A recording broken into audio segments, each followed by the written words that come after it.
بسم اللہ الرحمن الرحیم۔ اللہ تبارک و تعالیٰ قرآن پاک کے سورہ مائدہ کی آیت نمبر 6 میں ایک حصے میں ارشاد فرماتا ہے، اور سورہ نساء کی آیت نمبر 43 میں بھی 43 میں بھی اللہ تبارک و تعالیٰ نے اس کا ذکر فرمایا۔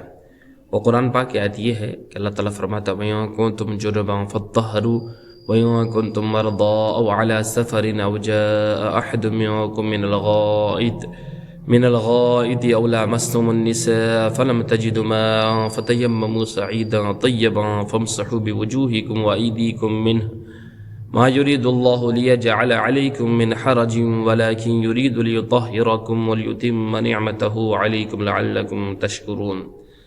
اس کا ترجمہ یہ ہے کہ اور اگر تم بیمار ہو یا سفر میں ہو یا تم میں سے کوئی بیت الخلاء سے آیا ہو یا تم نے عورتوں سے صحبت کی ہو اور ان صورتوں میں پانی نہ پاؤ تو پاک مٹی سے تیمم کر لو، تو اپنے چہروں اور ہاتھوں کا اس سے مسح کر لو۔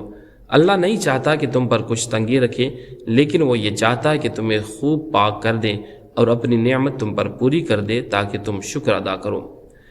شارح مسلم علامہ یحییٰ بن شرف نووی رحمۃ اللہ تعالیٰ علیہ فرماتے ہیں کہ تیمم کتاب اور سنت اور امت مسلمہ کے اجماع سے ثابت ہے۔ تیمم کی خصوصیت سے اللہ تعالیٰ نے صرف اس امت کو سرفراز کیا ہے۔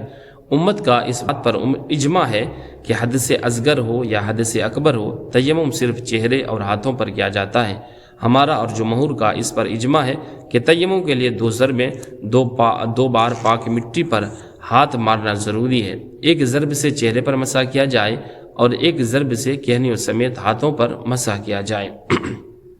مفسرین کرام نے اور یہ بھی بیان فرمایا کہ تیمم کا طریقہ یہ ہے کہ تیمم کرنے والا پاکی حاصل کرنے کی نیت کرے، اور جو چیز مٹی کے جنس سے ہو جیسے گرد، ریت، پتھر، مٹی کا فرش وغیرہ، اس پر 2 مرتبہ ہاتھ مارے۔ ایک مرتبہ ہاتھ مار کر چہرے پر پھیر لے، جیسے ایک مرتبہ ہاتھ مار کر چہرے پر پھیر لیا، اور دوسری مرتبہ ہاتھ پھیر کر کہنیوں سمیت دونوں ہاتھ پھیر لے تو تیمم ہو جائے گا۔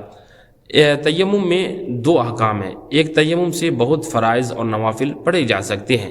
تیمم کرنے والے کے پیچھے غسل اور وضو کرنے والے کی اقتداء صحیح ہے۔